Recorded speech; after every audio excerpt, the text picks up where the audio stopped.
So many of us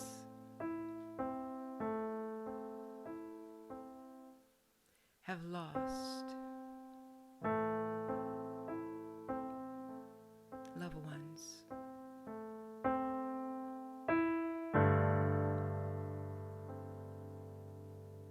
In these last days.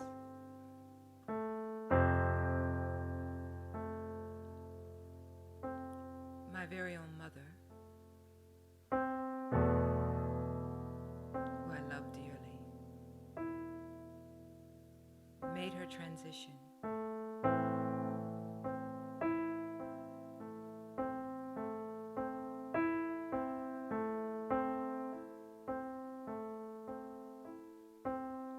And maybe you have someone too who may have made their journey homeward.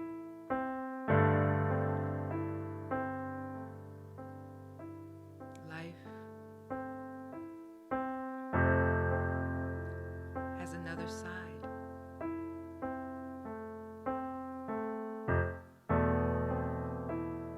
That side is death.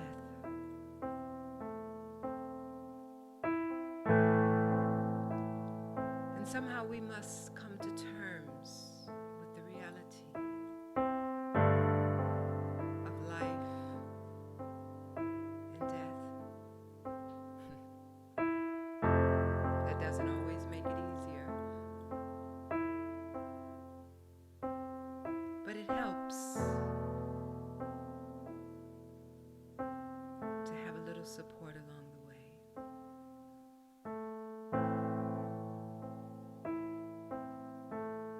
So all those who have moved on, and those who may be moving on as we speak,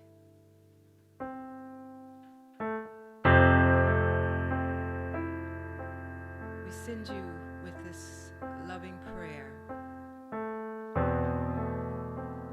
that Unmariji and Leela offer you.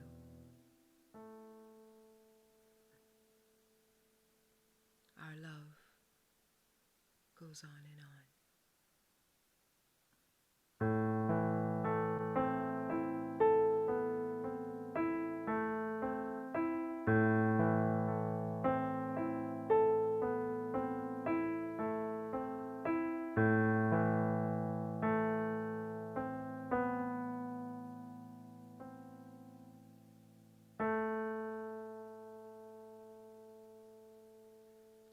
Since you've been gone,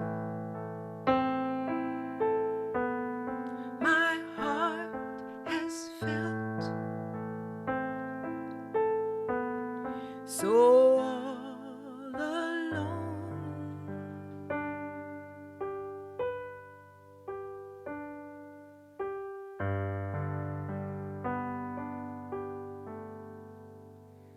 Wishing you were here with me.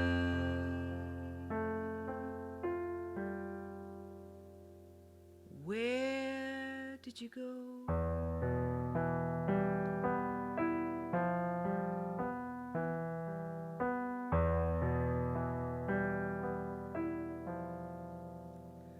Where did you go?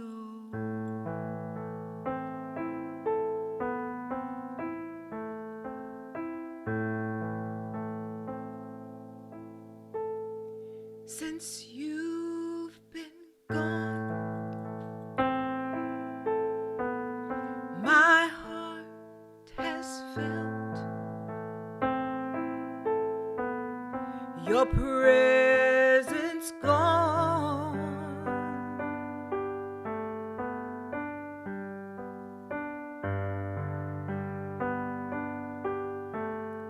And now I feel your love so near. Where did you go?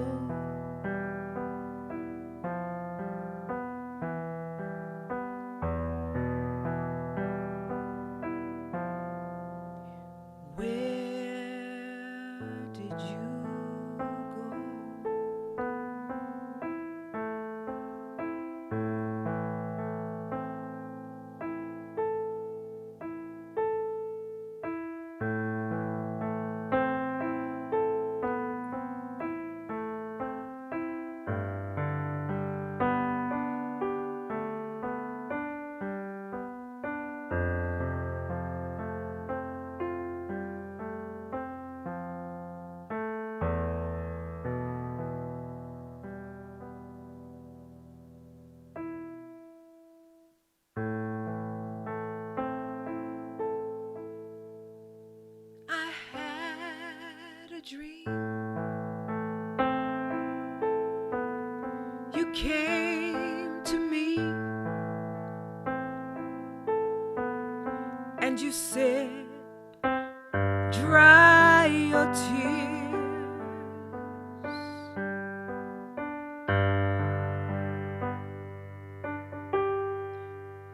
Where do you think I am? I am here.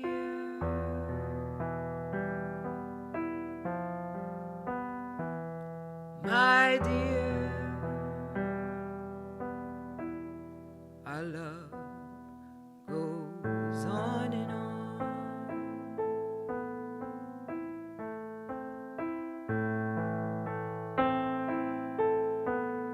Our love goes on and on and on and on and on and on and on. Our love goes on and on and on and on and on and on. Our love goes on and on and on and on and on and on.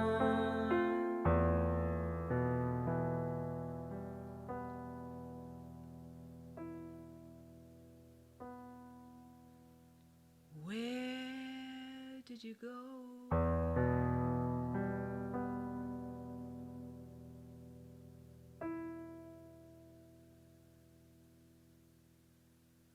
Now I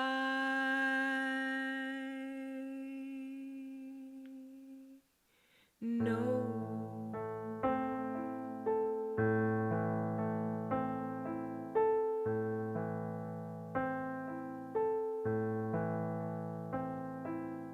On and on.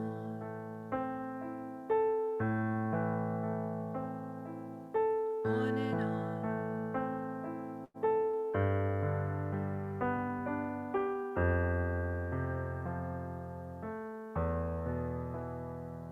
Our love goes on and on.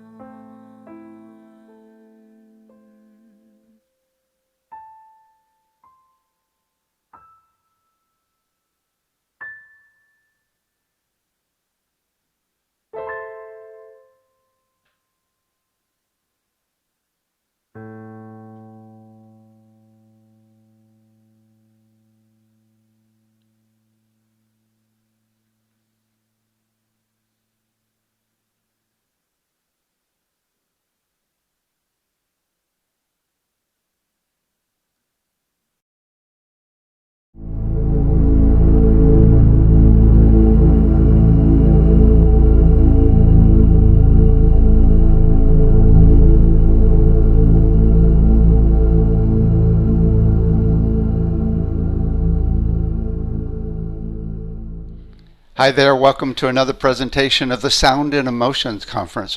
Now we have Daniel. Hi, Daniel. Hi, David. Welcome, welcome. Yeah, thank you. Daniel is a certified massage therapist with training in trauma, bodywork, and somatic psychology. He incorporates aspects of integrated health and Oriental medicine, as well as Western neuroscience, immunology, and child development. His clients include adults with complex medical, physical, psychological, and emotional trauma that have an origin in early childhood trauma. Great. What have you been up to lately? Well, what I've been up to lately, David, is integrating a significant amount of information that I've been exposed to over the time. I have been a professional therapist, but also over my personal journey in recovering from my own complex trauma.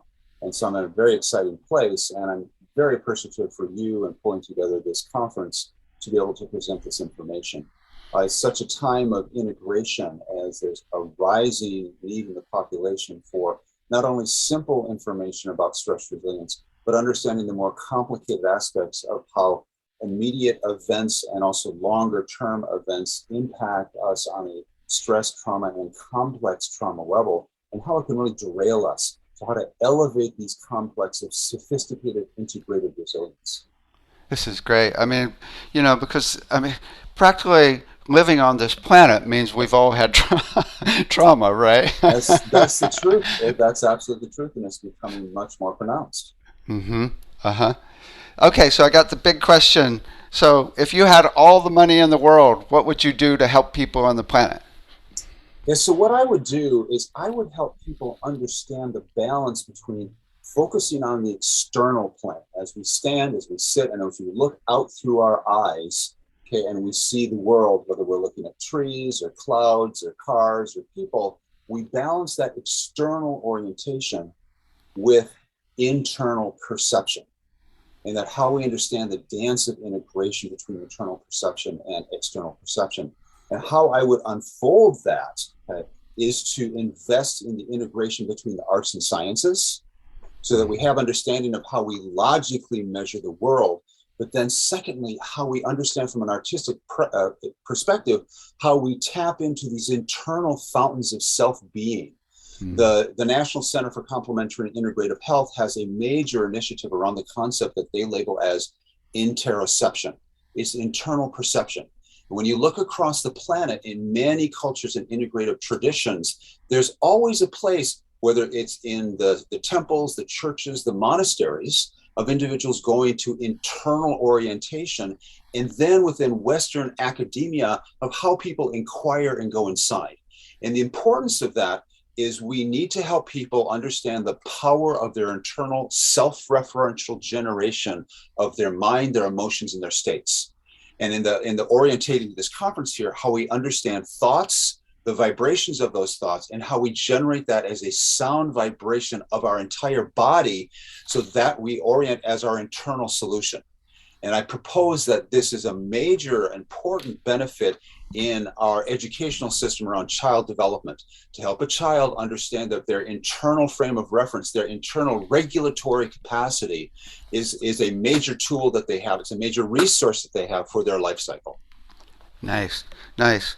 It's interesting because, we've got the whole Sound Education Association for helping kids, and we've got now 2,500 exercises, all based on the books on child development. So I often think of this internal world as it's all about getting it back to a state of coherence and stability as opposed to chaos. Absolutely. Right. And that's whether it's physically, mentally, emotionally, and even spiritually. Absolutely. And so my approach to that is to ask, what is the underlying model of anatomy and physiology that the parents and the teachers are using? Okay, so the challenge with the history, from what I see for the last 150 years, from the late 1800s onwards, in Western culture primarily, is that the model of anatomy and physiology is biased towards face-to-face communication and a head-centered model. Okay, we measure with our eyes, we measure with our ears. We have less developed the concept of how we measure with our whole physiology, especially the skin, and orient especially for the child developing, that the coherent self, the coherent individual, is that individual with a self-referential framework of an internal map inside themselves. And they're generating that map with thought, with sound, with vision, with all the sensory, but a physiology, an integrated psychophysiology of presence and being. Mm-hmm. So the underlying model of anatomy and physiology was really important in the goal of helping people and helping children develop a coherent sense of self. Mm-hmm. Mm-hmm. It's interesting. So if we break it down, which is not the way the body works, where you separate it between physical, mental, emotional, and spiritual. Exactly. From a physical perspective, it's like what we're doing, and see what you think about this, is we're looking at getting the kids physically in their body, actually doing body percussion and movement and sound, and actually doing different geometries on the body when they do body percussion as well. So they get if the physical body actually engaged with the actual mental process. Right? That's the first kind of the first stage of the program. Absolutely, absolutely. And from what I've seen in the programs that I've gone to at the Alameda County First Five and the Children's Hospital Oakland, which is now UCSF Benioff's Children's Hospital, that the challenge is that, and also some large national educational conferences, a challenge is that when the adult is approaching the adult is often orienting to the issue from the adult's brain and thinking, and they're often orienting to it from a sense of their prefrontal cortex. Okay, they're oriented to the situation from the prefrontal cortex, versus a child in the developmental stages is primarily can be described as a systems biology. They're more orienting to their entire central nervous system. They're more orienting to the integration of their midbrain, brainstem down through their spine and their organs. It's the layer of procedural memory, okay? Whereas the adults tend to be oriented to the situation from what's called event memory or declarative memory. Which is also alpha and beta versus the kids mostly being in theta, we've learned. That would make sense. Yeah, I don't know that as much, but that would make sense. Yeah, because alpha and beta, especially beta, is because the mental capacity doesn't really develop for quite a few years, right? And they're kind of in their whole brain instead of the prefrontal cortex, which is more actual judgment. It's an important distinction on judgment is discernment, because how as we develop and go to developmental stages, we train the prefrontal cortex to discern and measure. And we then pendulate: is this good? Is this not so good? And we evaluate. The evaluation mechanism of the prefrontal cortex versus having a whole body orientation to how to evaluate and how to be. And so the self-referential, the systems biology of the self, in the bubble of the self, the skin of the self. Here am I. The percussion on the skin, the impact on the skin. To clarify, here I am, and I have regulatory control over my whole self. And then I pendulate that to awareness of the prefrontal cortex and the social brain to interact with other people. So then it's a more holistic, integrated model. And this ties into, how I approach clients who have complex PTSD. Because when they come in, there's some disruption of that mechanism of self and self-awareness. So if we look at it with the emotional body, and this will tie into what you do now, with the kids, what we're doing more than anything, and what I found through this conference is it's about teaching them how to be able to express their emotions with sound, because language is not necessarily the best way to do it, right? Absolutely. Right. So so it's like, just yesterday we had the kids totally, going, okay, how do you feel? And they're like, it took a few weeks before they got comfortable, right? But they're ready to go now. Well, absolutely. That's a really good point. Go ahead. So there's that part where you just get the expression going, because a lot of people are shut down and scared to death, especially since they've had trauma. If they've had trauma. Yeah, exactly. What I see as the linchpin between that and what you're describing is an organ in the brain called the hippocampus.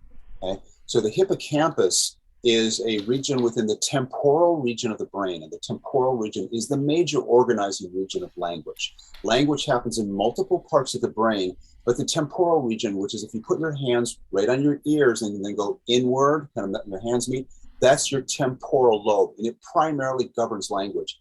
There's a region in there called the hippocampus, and that hippocampus does four things: it's social engagement, it's food and digestion, it's stress regulation, and concepts of intimacy. It is highly plastic and changes a lot. It is the brain region that is most affected by our coding of social relationships. Okay, now that hippocampus also then patterns and maps our stress responses. So a big challenge in adult therapies is that a person will go to a therapist and they will, in psychology, they will spend a lot of time talking, talking about their stress. Okay? And so my interpretation is that that is the hippocampus expressing itself. So the goal is to get below the hippocampus lower into the brainstem, into what I describe for myself as primordial sounds. Just real low guttural sense of expressing from the vagal nerve, expressing from catharsis, these raw guttural tone levels of organizing the self below this hippocampus, where we're starting to develop language and words and symbols and social relationships.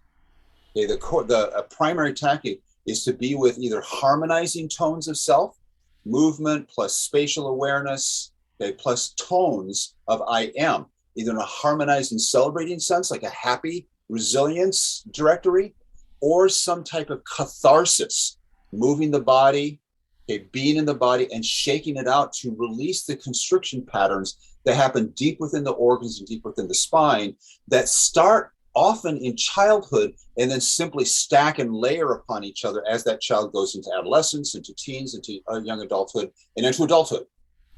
And I say that because I get clients who are 50, 60, 70 years old, okay, and the stress responses happened in their early childhood, before the ages of approximately 22, when the brain finishes development, okay, and they still have a constriction pattern somewhere in their body that is desiring to be expressed so that they can re-navigate or renegotiate the stress response, turn on more endorphins and happiness responses to downregulate the stress which is contributing to their illness.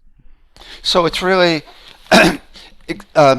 two parts. One is where they're doing the releasing, doing something with the sound, which could be as simple as like Catharsis, right, catharsis, yes. transformation. And then the other part is the harmonizing. There's a 3-step process that I've noticed through many healers over the years that I've now included in my book, where you start with the harmonizing to get people in the zone so they got more capacity to actually do the catharsis and actually handle it. Mm-hmm. Exactly. Yeah, that's a really critical step. I've seen it work poorly in other ways. I describe it as, first you fill them, because the goal for the person in the present moment of time is to be in the present moment of time and go forward positively. Mm-hmm. Okay, so the model that I use is to fill them, help them fill themselves and point to the future. And in that process, the more they fill themselves in the present, the past patterns will start to dissolve. Mm-hmm. But I want to go primarily forward in how they point to the future, okay, of what they're constructing. Okay, and once they get that core baseline, okay, and have that resilience of the self, if that authentic vibration, then they can say, well, now what was that, that person in the past, that event in the past, and where does that live in the body? What's the constriction or what's the collapse? Okay?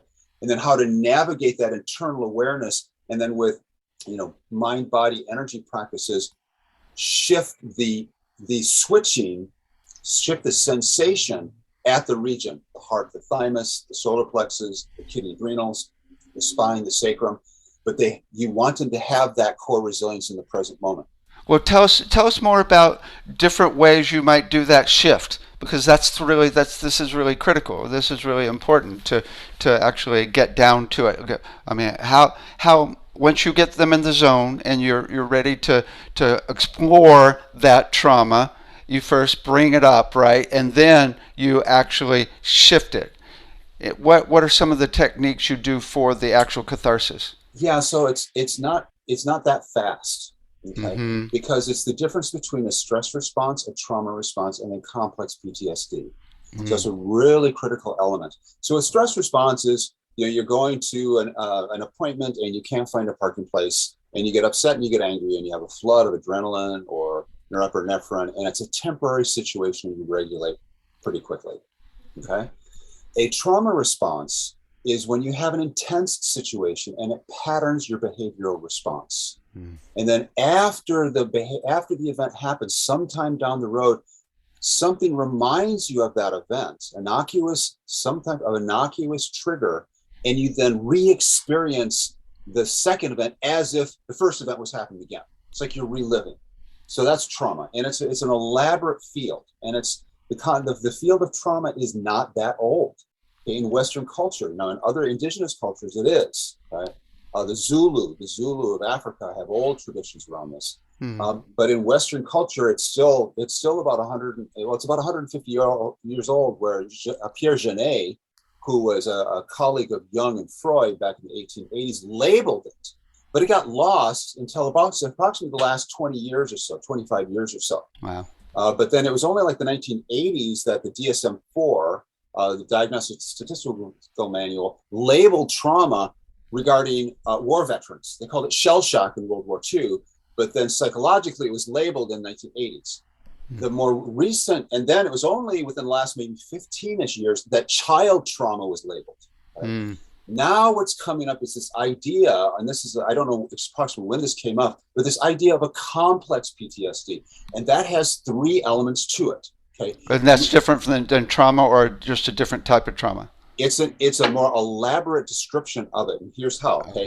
So the complex trauma includes the definition of an event shock.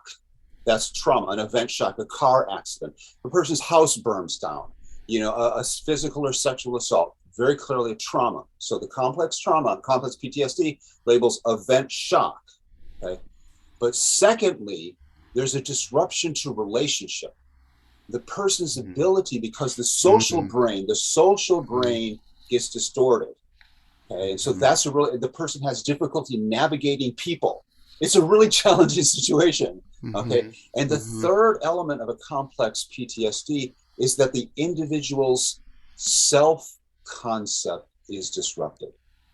I am wrong. Something's wrong with me. Something's disrupted with me. Okay. So it really can throw a person off dramatically. And so it's important to identify this framework, because that then influences the process of evaluating the person when they walk in the room. Okay? Excellent. Where are they at? Who are they? And so my skills in the integrated mind body journey that I take people on is very much influenced by how they come in, how they show up, and who they are, where they've been through. I want to get a sense of, as they sit there or they stand there in front of me, the sense of how integrated do they feel? Do they have a clear sense of their self? Is their body twisted and distorted? I want to get a sense of how deeply impacted they have been in the stress responses. What is the pattern of that? Is it dominated in the nervous system? Does it have impacts of the immune system that are disrupted? Is the GI tract disrupted? What are the profiles on a psychological self? How are they organizing themselves psychologically? How are they relating in a relational sense? Okay. What's happening? Is it a HPA axis stress? Is it a brainstem stress? Is it an immune system stress where they're pulling in around their immune system nodes? Because that's going to determine the buffet of skills that I'm going to, and experiences I'm going to take them through. So you're doing this not only with questions, but also by watching their body really closely, right? Is the first 2 or 3 seconds they walk in my office, I'm looking at, do they feel comfortable? Do they jump? Does their skin jump? Do they have a smile on their face? Do they pull back? Do they lean towards me? What's the sense of their biofield? Because I'm looking for layers of physiology that are either coherent, okay, or in disorganization. And then how well are they tapping into themselves? So if I ask them the question, what happens to you when you go inside? How coherent are they when they go inside? Are they confident when they go inside and go into a meditative state? I have a very elaborate intake form to get before people come to the session, to get a sense of, do they meditate? Do they do yoga? Do they sing? Do they dance? Do they do fitness? What's their somatic nature? Okay, or how frozen are they? How disconnected are they? Right. And you also ask how much they love themselves. I listen for that. I listen Uh-huh. for a sense of resilience. Mm-hmm. I get the sense of, do they have a happiness lift around them? Uh-huh. Do they have a joyous and a happiness lift around them? Mm. Okay. Or is something chronically bad and wrong? Okay. So I'm looking at what is social engagement, what are the medical indicators of a stress illness profile, and then around relationships. Okay. Is there a sense of happiness in relationship? Are they in a good intimate partner relationship? Or this is what I'm listening for. Is there a disruption down to the lower parts of the body and the pelvic organs where relationship has impacted their self concept of sexuality? Okay? Because look at like twists in the low spine, twists in the pelvis, like that. Because unfortunately, self concept in the body includes that sense of sexuality. And I've had heartbreaking and fortunate a number where I've created enough trust in the therapeutic alliance that people have revealed that in the early childhood there was sexual abuse, and that can really distort a person, their self-concept and their low body and their sense of touch, their sense of feel safe in presence, and their ability to express their authentic self. So, depending on how complex this PTSD is in a general sense, Uh-huh. although there's probably many little details you're looking for, then Exactly. there must be multiple avenues. Can you give us an idea of the multiple avenues of the transformation and that you would do based on different types of intake or information you get from the intake? Yeah, absolutely. So I take people through a 5-step process that I categorize the skills into 5 different categories. First is a seated process. If we sit, we talk, and we chat. I'm Okay? sorry? We just sit and we talk. And Uh-huh. so I listen to their story and their goals. And in that process, I'm listening for their voice tone, looking at their face, kind of looking at their breath. And from there, I invite them to go internal, to feel the space of their body, to move their body, and get a sense of orientation to their internal space, and then come back out and talk again. And then how comfortable was that? What arises? Because what I'm listening for is as they drop into their awareness or into their meditative state, what are they feeling? What are their stories? What's the authentic issue that comes up? Anger, grief, sadness, frustration, heartbreak, abandonment. Just by going inside. Okay. It's Now, just like you just say, okay, just breathe and feel your own being. breathe and be in your own being. Touch your skin, just like what you've done with the kids. Touch your skin, brush your skin, patch your skin, place your hands on your body. And that step is critical because we are creating an internal map. We're checking out what is their internal map inside. Because what we're looking for is there a happiness inside? Okay. Or is there a stress response? And where is that stress response region? Is it the front of the chest and the sternum? Is it back between the shoulder blades? Is it at the solar plexus? Is it at the kidney adrenals? So there's common stress resilience organs.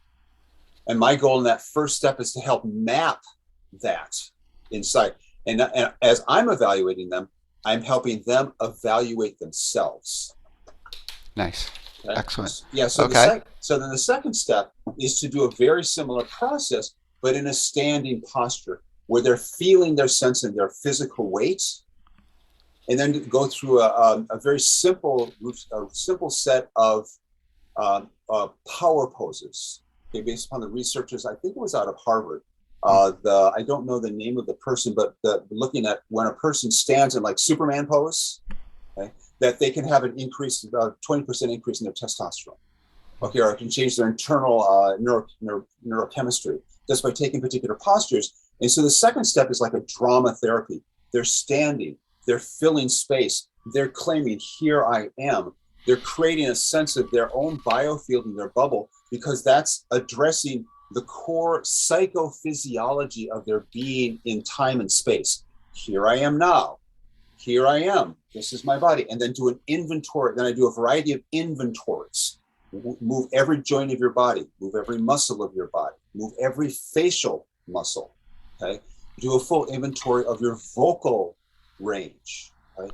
So again, it's like you take your car to the auto mechanic and do a 100-point checkup. That's what we're doing. It's a straight inventory separate from emotions. What part? What type of things sounds do you have them make to act for that part of the test? Yeah, so there's 3 categories. Okay, one is the primordial sounds, some type of integrating with a happiness tone towards it. Mm-hmm. And the other is a vagal catharsis, like an ujjayi breath. It's a low tone guttural. What I'm listening for, how well are they using high tones? But when they get down to a low tone, how easily do they clear their throat? because that low throat, from what I've synthesized, relates to the lower parts of the body. Right, exactly. Are they stuck in their throat? Because what I'm trying to assess through the vocal tone is was there some point where they were so shocked they couldn't speak, or they were so suppressed they couldn't speak? Okay, and it got stuck somewhere in the vagal nerve, somewhere in the vocal cords that relates to either the cervical spine, okay, the thoracic spine, or the lower lumbar spine. Okay, where is that freeze state in their spine? Okay, because it relates to the psychophysiology of their body. Is this something they can deal with up in their head? Is it a heart breath type of experience? Because what I'm specifically looking for with the complex PTSD is that there's a higher prevalence of people who have constriction responses in their lower spine, the dorsal vagal, the lower part of the spine, because that influences the collapsed state of trauma. Okay, so really the lower it is in the body, then the worse, you're saying. Exactly. Yeah, the easier thing to deal with this, and this research comes from a dear person who's one of my heroes, Stephen Porges. Mm-hmm. I've had the good experience of knowing him and his wife, Sue Carter, who's the godmother of oxytocin, knowing them to some degree in more of a personal context over the last 20 years. And what he says is that when a person is moving, when there's angry, when there's vocalization, when there's mobilization, that is easier to work with trauma because you've got energy that's moving. You've got power instead of powerlessness. Yeah, that hopeless, helpless, and the concept of hopeless, helpless has been mapped to the region below the diaphragm in the lower lumbar because it relates to blood pressure. And if there's a blood pressure collapse state, the person goes into stun and shock, and then communication channels shut down. They go flat face, and then they lose more of their social engagement. You know, there's a thing that I do in a treatment where I'll, especially if there's trauma or around cancer as well, or anything where anybody feels, I can notice they're feeling insecure or not good enough about themselves. I have them do a really loud, powerful no, right? Yeah. And it's really telling. I mean, I had this one woman that she goes, no, and I'm like, no, do it full power, and she's like, no, and I'm like, whoa, so I have them practice then later. Yes. that so they can get into their power. It sounds somewhat similar to what you're talking about in absolutely. This stage. Absolutely. So in the standing posture, which is the second phase, they're clarifying, here I am, this is me, this is mine, here's my voice, and then I'm checking how comfortable they are, how organized do they feel. Yeah. And so from there's a variety of other mind-body techniques of helping them identify a memory from the past that's upsetting, and then when they hold that frequency or that internal vibration of the past memory, taking them to a slow brainwave, a delta theta brainwave, and then brushing their skin, and then going into the heart energy, taking them to their skin, to their systems biology coherence. So you pendulate between dysregulation and coherence. But before we get into any of these highly dysregulating memories or beliefs or relationships, substantially concentrate on the coherence physiology, coherent psychophysiology. And you do that with having them make sound. You do sound, and you do the sound table as well, right? I do. Mm-hmm. I do. Yeah, mm-hmm. I do. Cool. Okay, what's step 3? Okay, so step 3. Step 3. All of a sudden. So 1, 2. So first was the sitting and discussion. Okay. Then number 2 was the seated awareness skills. So first was the storytelling.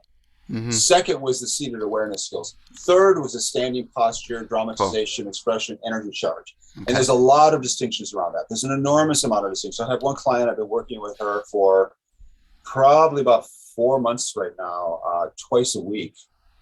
And we're still standing, in the standing postures, dramatization. We're really concentrating on here and now, present moment of time, okay, organizing that.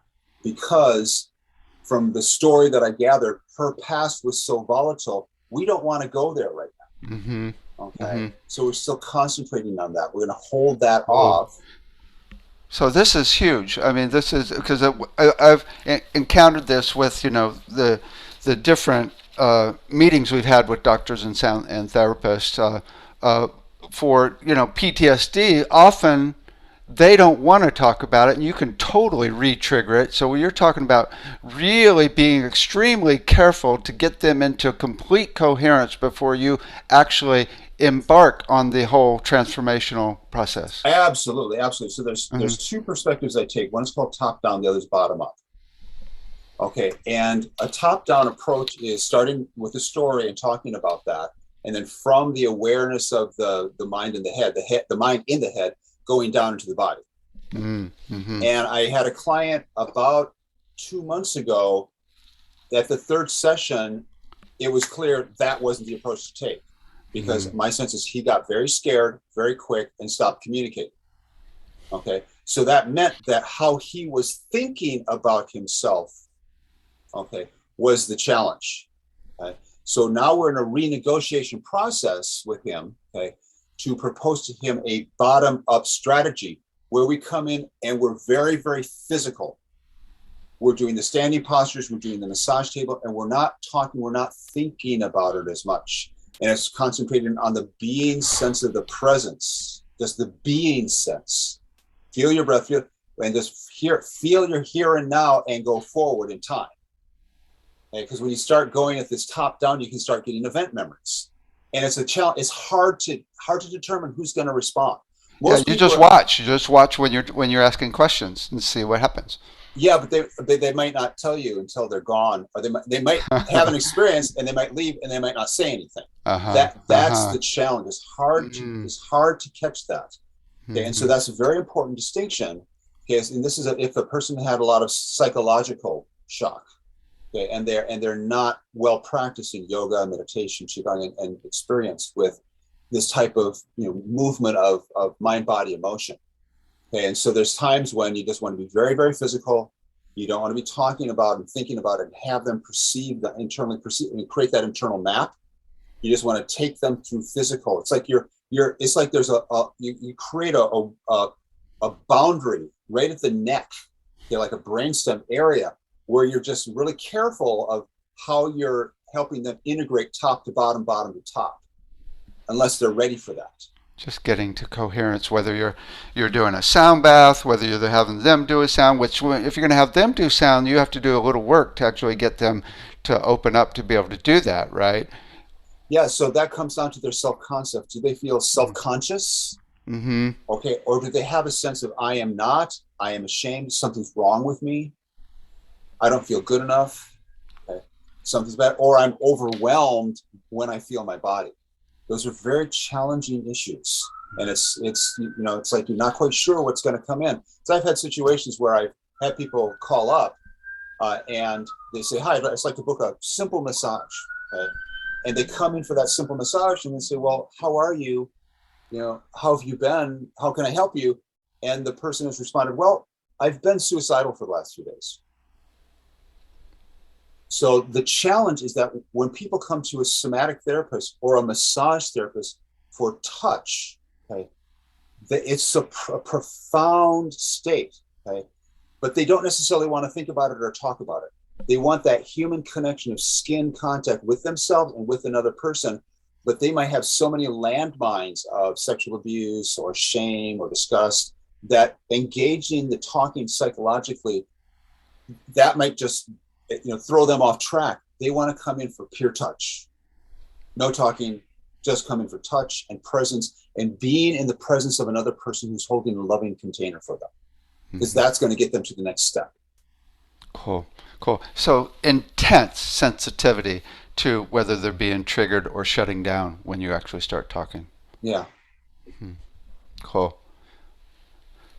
So you would do, so say you got someone that you got to the point now where they are ready to actually focus and completely focus on the trauma and do a process to release it. What would you do? Yeah, so again, I would ground and center and build resourcefulness and hold a time frame from towards the future. Okay? Set intention, loving kindness, okay? And then imagine bringing up that event, that person or that event, and then notice what happens in their body. Where and how? Is it a thought in their head? Is it a constriction in their neck? Okay. Notice body sensations. Does their breathing change? Okay. Do they move away? Do they dissociate? Do they move? What is the physical response to it? Okay. And from the anchor of their resourced person, notice, where are you at? What's happening inside? Okay. And then bring them out of it. It's a titration model, a threshold model, okay, where you understand what is the threshold, where are they steady and stable, what is a steady and stable zone, and then you take them towards experiencing something that hyperactivates them or experience that hypoactivates them. And you say, okay, now you're feeling that, and then you titrate, you pendulate, you go in and out of the situation. Okay? And so, for example, one pendulation model to do, okay, is to have them imagine standing in two different places in the room. Okay? One sense is they're standing over to the left, for example, they're standing to the left, and imagine themselves in a highly powered, engaged place. That's them. In this moment of time, they're engaged, and they turn on all of their positive physiology, mental, emotional, physical, energetic, spiritual. Okay? Then imagine them, and then ask them to take 2 or 3 steps to the left and say, now imagine that event or that person. Notice what happens to your body. Go feel how that happens. Feel it, notice, track what happens. Do you shrink? Does your voice shut down? What are you thinking? You're thinking negative thoughts. Is your breath collapsed? Are you shrinking? Notice how you're doing that. Now, to confirm that you have control over those signals, make it even worse. Mm-hmm. On a scale of 1 to 10, how stressed do you feel? How much are you in that experience? Well, I'm at a 6 out of 10. Make it an 8 and watch how that happens inside. Okay, and then you notice and watch them. Okay? You say, okay, now come back and go stand at the first place. Turn yourself on physiologically. Go back to your positive reinforcement state. Are you on a scale of 1 to 10? So notice how you are controlling that you are now going into a positive state. Generate that positive state. From that positive state, take a look over at the negative state per se. Notice what you did. Describe what happened inside your body, because we want to help that person recognize that they have control over those internal switches. Deeply controlling over them. And then pendulate back and forth. Okay, now you're at a state of positive 10. Step back over to that other place and go into that negative state. What are you doing? What are you deciding? What are you believing? What are you feeling? Notice how you turn that on. Mm-hmm. You are in control. So, come back to the positive state. So, another technique with sound similar to that would be perhaps make the sound of this you over on the left, so in the trauma, make the sound of that, and then slowly. And we've already talked about this. The other side where you're totally empowered, and now you're going to make the sound of where you were and where you're going to be. Yes. And totally shift it. Exactly. Whoa! But do it very slowly. You can do that too. Absolutely, yeah. Mm-hmm. And so it's an integrated psychophysiology, sound being one component of that. It's an I am vibrational state. I am a vibration. I am a tone. I'm a psychology. I'm a facial expression. I'm a biofield. Okay, and you turn that on, and you have, as we sit here, we all have these patterns of how we were in the past and how we react in the past. Mm-hmm. And so it's bringing an awareness to the self and the different layers of information and signals and control that we have over those different informations and signals, tone and sound being one of them, okay, to help understand. I understand. So one metaphor I use is that most people drive their car and they're using the dashboard to navigate. Okay, we all have a dashboard, and that dashboard is kind of up in our prefrontal cortex and up in our brain. Okay? In some cases, around complex PTSD, you have to pop the hood of your car and get inside and start manually shifting around and adjusting things in the deeper engine of your being. You can say, hey, I need to rewire some of these things and then redesign your dashboard. So the shift is more of a general energetic shift in all vibrational levels, physically, mentally, emotionally. But what? Okay, so what if you find that the radiator has got a little problem, right? I mean, what might you do there? I mean, because you could actually. I mean, I imagine focusing on where it's held in the body and actually Exactly. making the sound for that part of the body. Exactly. Yeah. So Oh, you have different layers of the lung and different regions of the vocal cord, and there's some integrated health models that map the vocal cords to different organ systems of the body. So you want to get a sense of what's the present moment, the present positive, powerful, right? And then help them recognize, okay, where am I tight? Where am I constricted? What's holding me back? Is it a thought? Is it a stress response in my brain? Is it in my neck? What's mm-hmm. going on with an organ system? That's where, in my profile, I'm asking, is there an underlying medical condition? Is it especially an immune system condition? Okay. Is it a spinal constriction? Is it a GI tract? I'm trying to get a profile of where's the stress response in the body. Then the next thing you ask is it really important to your life? Can you live with it and go forward? Or is it holding you back in some way? Is it affecting your job? Is it affecting your family? Okay, that's how important it is. You want to assess how important it is. And then you map on, and then you start gathering information. Place your hand on your chest, place your hand on your belly. What are you noticing? Where are you drawn to? Where's the old stress response? Maybe a person fell off their bike and hit their shoulder when they were young. Okay, maybe they had a very difficult, intimate partner conflict that affect their sense of touch or their belly or their skin in some way.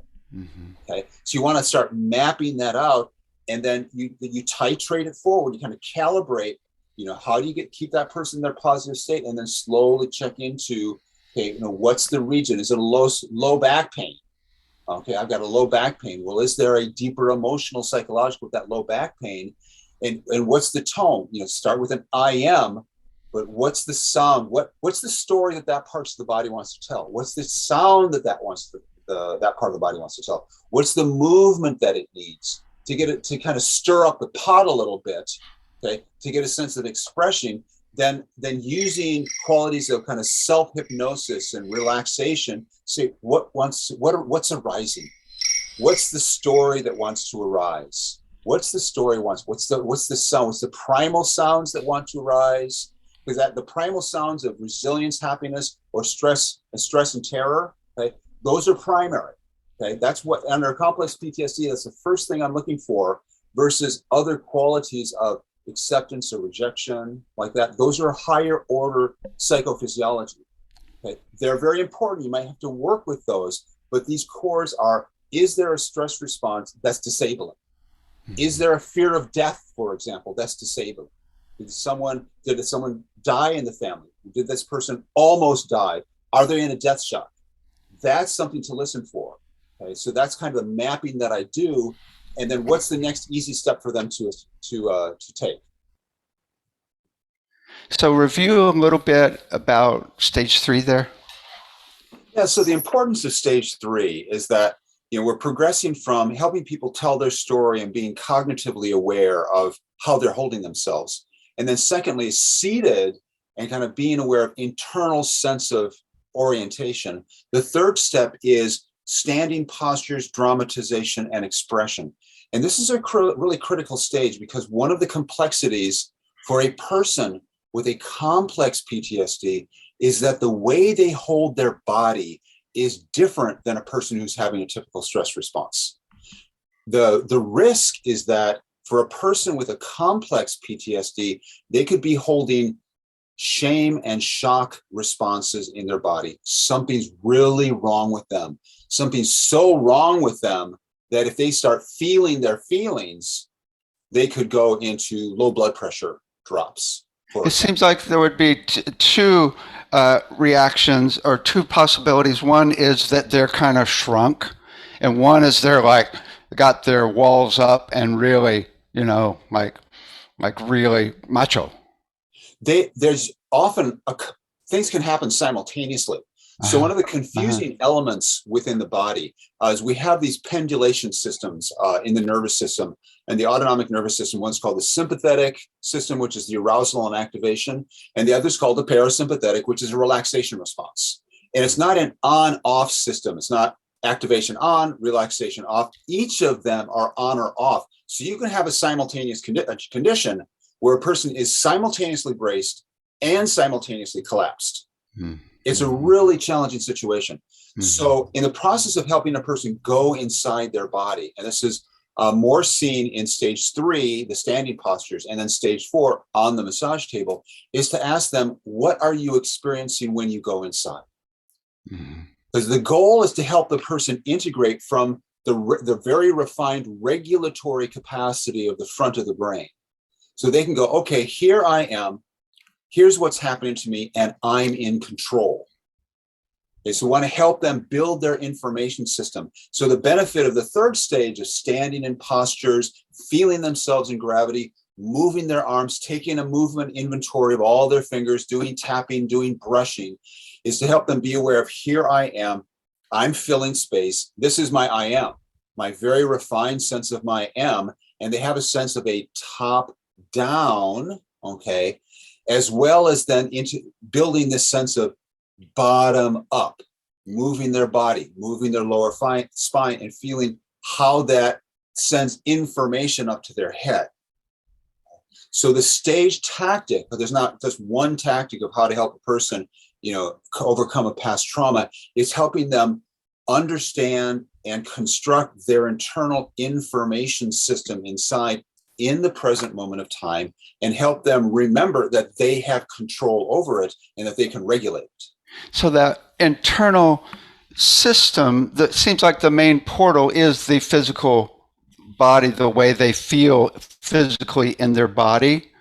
That's not necessarily. Necessarily. There's also emotionally and mentally as well. It's a cluster. And so part of the anatomy and physiology model, which I present and propose, is that it's good to look at the body and experience the body as a systems biology, as a network of information systems. Mm-hmm. Okay, some people orient in like the neuro-linguistic programming or the neuro-associative conditioning approach. Some people are more visual, some people are more auditory, some people orient to the information electromagnetically of their heart, okay, or they more oriented to the biofield of the skin. So what's their pattern? What's their communication and information pattern? That's their doorway in of how they orient to themselves. So it's basically just however they respond, the type of way they respond, then you just go with that. Yeah, exactly. And so you want to understand what's their refined language, not just their verbal language, but their information language. Cool. Okay? And so that steps down to stage 4, okay, which is on the massage table. Okay? We build rapport. With speakers in it, right? With speakers in it, yeah. So this is a sound table. Well, this is a sound table, yeah, absolutely. Because the importance of the skin, just, as some people know, most people know, the skin is the largest organ of the body. Okay. Mm-hmm. And so the work that I do is different than your typical massage. If you go down to the corner massage store, you're going to get a good massage from someone who's been in business for at least a while. And they're going to say, okay, come in, lay down. Where does it hurt? And they're going to rub your body. Okay. That's great. They're going to get the muscles relaxed. The work that I do is to orient to the process of massage as an information building, as an information and awareness process. Because the challenge with stress and trauma and complex PTSD is people often go numb. They lose coherence, they get fragmented, they can dissociate, especially within complex PTSD, and they lose orientation to the information and experience and the memories inside their body. Okay? They will often constrict and brace. The typical stress response is some type of sympathetic nervous system constriction of a muscle, constriction of blood veins. That's the most common. The more challenging ones is that it can include a collapse state, or both the activation and the collapse state, like blood pressure drops. That's a really difficult state. Or an actual disease as well. So the stress-related illness is a consequence of some dysregulation, often a stress response, which is an activation stress response, which triggers a fear, which triggers an inflammatory response or some type of constriction of a blood vessel, and then that simply cascades. Usually, it often happens, right somewhere, I've seen them as young as in the 20s, or sometimes in the 30s, but often in the 40s and 50s and 60s, people have an increased level of an inflammatory response, creating some type of difficulty in their body, which a cofactor is often a stress in their childhood that just simply keeps, there's this chronic loop of something's bad, something's wrong, something's a hyper alert stress response happening. Got it. Okay? So in phases 1, 2, and 3, people are going, okay, here I am, this is my life, how am I holding happiness? How am I holding stress? What's the positive emotion, my voice, my stance of positive happiness, resilience? What's my pattern of, frustration, anger, anxiety?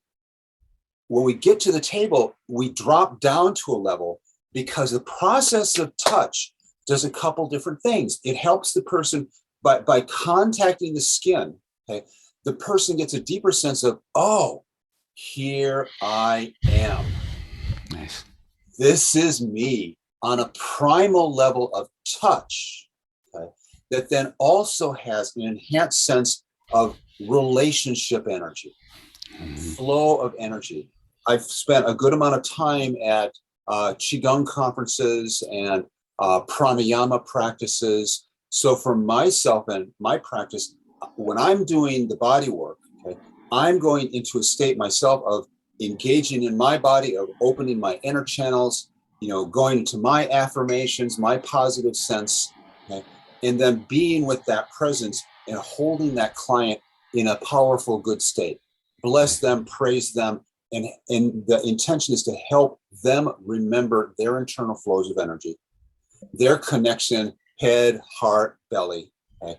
And by really physically, like here, like bring your awareness to the center of your chest, and often, very, very common, I'll put my hand right on the sternum, which is an acupuncture, I think it's called Ren 17. In Western medicine, it's called the heart attack point. It's right, in the lower middle part of the sternum, and it's often one of the most painful parts of the body. It's an acupuncture point for the pericardium, which is the connective tissue around the heart. And so people go through decades of heart distress, and it shows up as a pain point right in the middle of their sternum. So just take my hand there and I'll just rub it gently. And very often they'll get this sense of, ouch, oh, that hurts. I didn't know that it was hurting that much, because people go around their world and they're disconnected. They've got stuff going on and they shut themselves off from the overwhelming sense of their body. And so in the process of helping them reconnect with themselves, getting aware of these points, then we move into vocalizations of catharsis and harmonizing. Because, well, what do you feel there? Just clear it and express it. And for the most part, when they're lying on a table, I don't do a lot of event memory processing, okay? Because they are laying down in a vulnerable position and I'm standing over them, on top of them. So it's a power dynamic which is not necessarily conducive to them feeling I am organized, I myself, especially not the first session, the first couple. Cool. I find that better to be when they're seated or when they're standing, because then they have a sense of separation from me and they can be more coherent in processing their emotions. And so with that massage table, I'm wanting them to get a sense of bottom up. Here's your body. Where are your feet? Here's your feet. Oh, my feet really hurt. Okay. My legs, my lower body. What's going on? I didn't realize that I had all these sensations in my body, and it helps them bring them here and now, present moment of time. I am in my body, and then I can, express, I can move, and I'm safe feeling my body. This is profoundly important for people who have childhood stress and trauma, because there's different memory layers that happen. Okay, the child, as they develop up to about the age of 8, is a memory structure called procedural memory. And that is, for example, when they're learning to ride a bicycle, they are the bicycle.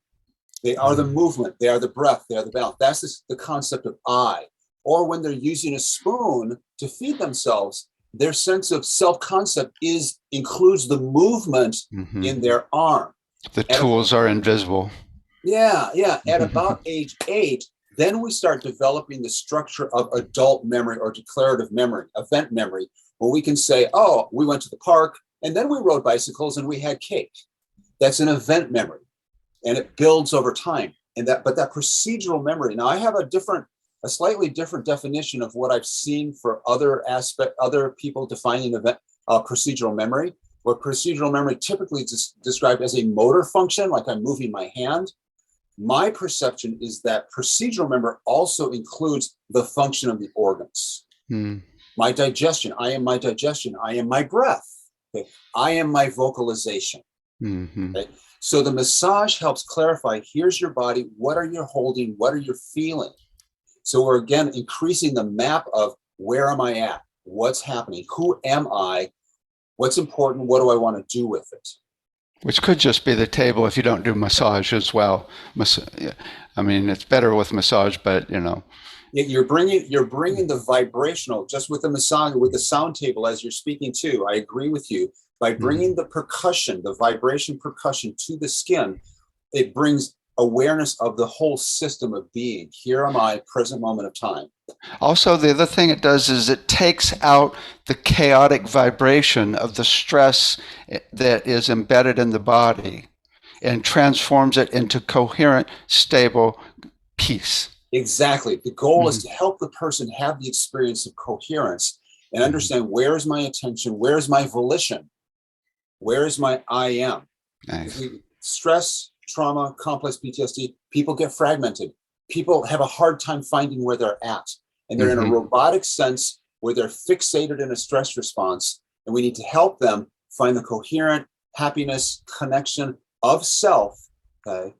And then in relationship with other people, the relationship physiology of the skin, face to face, exchanging tonal qualities, being together involved, the relationship aspect. You know, one thing that Jeffrey Thompson and I do as well is to find your actual rhythm and play the music tuned to your natural metabolism where you're at peace. And that would be perhaps a good addition to getting them back to them. Absolutely. The rhythmic structure is really critical because I've seen a number of clients that lose their rhythmic function either in walking or in dancing. And I've watched some clients over time go through stress and I can see their gait gets thrown off. Okay. And rhythm also shows up in their breath. They get more fixated in their breath. Okay. Or the cadence of their language. It's a really significant issue, the rhythmic structure, because that rhythm is primary sleep rhythms, you know, the peristaltic, digestive, intestinal flow rhythm, okay, the cycles of the day, the cycles of the seasons. If the rhythm gets thrown off, okay, the person starts losing the sense of coherent. It's like that rhythm is part of the internal engine of the body. It's like you go out to your car, if you listen and your car sounds like it's clunking, something's off with the rhythm. Okay, so it's a real powerful. So what you're saying, I agree with. Cool. Yeah. And so then lastly, as we close here, is a sense of implementation. Okay, so the last stage is a simple sense of what? Implementation. Oh, implement. Okay. So when they leave there, the goal is that we have talked about what's this new sense of skill and awareness and how to put it into a 2 to 3 to 5 minute routine in the morning. So we want to get them into some type of regular rhythm, okay, morning and evening before and when they wake up and when they go to sleep, of going through this I am, here's my body, I am turning on positive, I am, you know, counteracting all my negative thoughts, etc. I'm being aware with my body, and go through these a variety of mind-body skills to anchor that in the morning, and then do that between the times they come into the sessions. And then they text me each morning, they say, okay, I did it, and I feel great. Just so that we have that then coaching implementation process. Because the goal is behavioral change, and psychophysiology, behavioral change. I would think that, you know, if you can at all get them to do 5 times a day, you know, because the more they go to that place of coherence, the more that becomes the norm. Yeah, I have a client who's doing it on the hour. And she's incredibly, she's really, really empowered about this. She's had nice. a lot of, you know, she's just really hit the wall, you know, losing ability to walk and just, you know, and just really waking up to the impact of the substantial traumas on her health. And so she's now full on, she's in every hour. This could include like anything. I mean, anything from listening to a song to actually doing some toning to playing a crystal bowl, getting on the sound table, just doing a little yoga, doing a little walk. I mean, anything that brings them back to that peace. It's the focus on, you know, generating one's state per se, and the intensity of generating one's state versus how much time do we spend in our best optimal state, whether it's focused at work, whether it's compatible and harmonious in a business relationship, whether it's loving and kind and caring for family and children. How do we generate the state we want inside to achieve the goals that we want? and be aware of that and cultivate it versus be in some type of blur, some type of trauma fog, and be in and out and be partial with it. So it's a concentration. So one of the skills that I draw from is that a number of years ago, I was a sales representative for a company that trained Olympic and professional athletes. Oh, wow. And yeah, they were very, very well known at the time. They dissolved since, but lots of top name tennis, sports, all across the board. And they were shifting to business training programs. So I was brought in for a period of time to help them train that. And so if you look at a tennis player, for example, and watch a tennis pro, okay, when they bounce the ball before they serve, okay, they train hours for that 3 to 5 second window of putting themselves in that state, okay, of how they're going to perform at that single moment. Wow. They train hours, weeks, months on these small events, okay, to achieve that goal. And so life can be like that also, especially in intimate partner relationships. We have these love fountains, okay, or business when you're dialing in, okay, or your own personal satisfaction of how attentive we are to where am I at, what's inside of me, what's my authentic self, my authentic voice, my authentic movement, what beliefs, what meanings, how am I engaging the fullness of myself to be in the present moment of time with the people I'm with to achieve the goals that I want to achieve the satisfaction that I want in life. This whole process seems to have such major potential to help people in a dramatic way that it should really be out to the world in a big way. Well, thank you. Yes, thank you very much. I appreciate that. Because I think, it makes me think about how could we really get this into the psychotherapy board? How could we get this into psychotherapy schools, right? To actually, and include the sound. It's just a whole nother level beyond what normal psychotherapy is, although there's some pretty cool ones out there. Yeah, and there's integration. So it's what I continually believe and conclude about the work that I'm doing is that it's highly integrative. And I got into this because I had a major medical condition when I was in my teens. It was the medical diagnosis that I've received now probably occurred when I was 16 years old. I had the first event of this as a quality of an immune system condition called a mast cell activation disorder. And it was 40 years before it was established as a medical condition.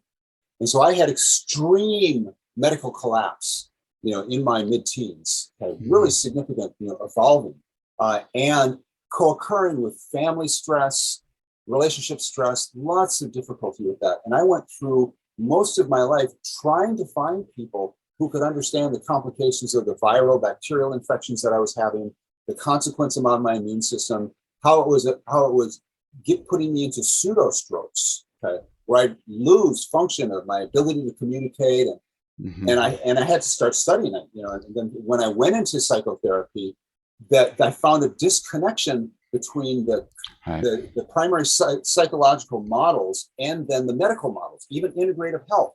Lots of fragmentation happening, but for me, it was high risk because when I would have these events, I would lose my ability to communicate with people. And so I had to start digging around. And so consequently, I've been building this model of integration, which continually demonstrates to find that it helps people quickly. People who've I just had a client this week who had been through for 20 years, she's been doing a variety of different mind-body type of practices and psychotherapy from all the different trauma she had. In one session, she said she felt more organization, more understanding, more hope and optimism than she felt in 20 years. In one session. Excellent. Yeah. I remember when I was in psychotherapy, never a single thought about how I was feeling in my body or any part of my body, right? Yeah. Cool. Well, we're about out of time. This is just excellent. Awesome. Right? Okay. So there's expression and transformation and multiple different levels. And then once you get to the, you've let something go, then there's the harmonizing, right? Well, first the harmonizing, first the resilience in the present moment, going forward. Then we dive into what needs to change from the past. Then there's a recalibration back to resilience. Yeah. So the end is actual harmonizing again. Yes. Yeah, and that harmonizing, what I often do is take people into, you are not that trauma, you are a pure spirit, and what's the sound of what it would be like if it's completely gone, things like Exactly. that. That's why I titled this workshop From Sacred Chant to Growling, because there's a sacred posture, there's the I am, the here and now, and so the time frame reference is really critical, because that's a distinction between stress and trauma. Stress is temporary, people know it's temporary. Oh, I didn't get the parking place. Trauma is a time warp. People get lost, their time mechanisms in their body are disrupted. So the person's here and now, I am, present moment, alleluia, amen, ave maria, o mataku yasin, o mani pami home, ayum hunaku eva mai emaho, oh, Costco, many sacred traditions of here and now, I am plugged in, and my soul chose this path. Uh-huh. And so it's a key time distinction that I invite people to do, is that here you are, an adult, you've had this childhood trauma that made you sick now. What was your soul thinking when it decided to incarnate in this form? Plug back into your soul and express that, plug in now, and go forward and say, wow, that was really intense, and it was the past, here and now. And so tapping into those body regions that can relate to, sense of soul expression and soul incarnation, like solar plexus, for example, or navel center, umbilical cord wisdom. That's a key area that I go for. It doesn't happen soon, but usually that's what I'm going towards, to help a person reorganize around that deep, belly-centered, nurturing-centered, mother maternal, birthing, immune system, food nurturing. That real core nurturing level is a target of a goal of the therapy. So you want to make the sound together of what that would be like? Okay, let's do it. Of that navel, the navel center.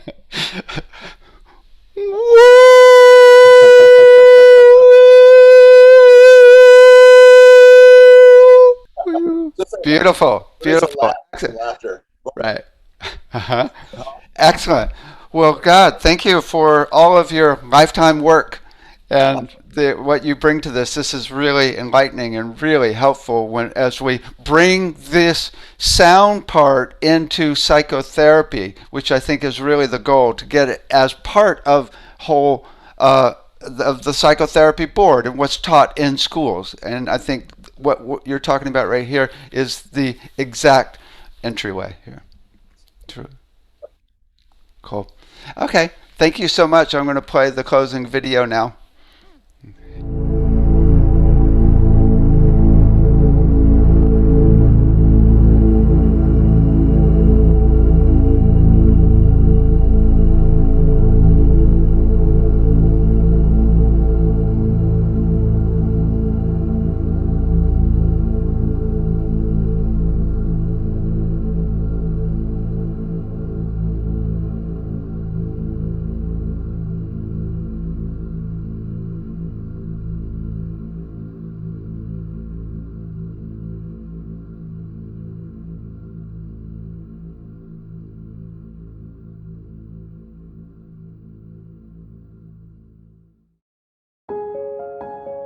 This has been a presentation of New Earth One Network, your home for New Earth living. Visit newearth1.com.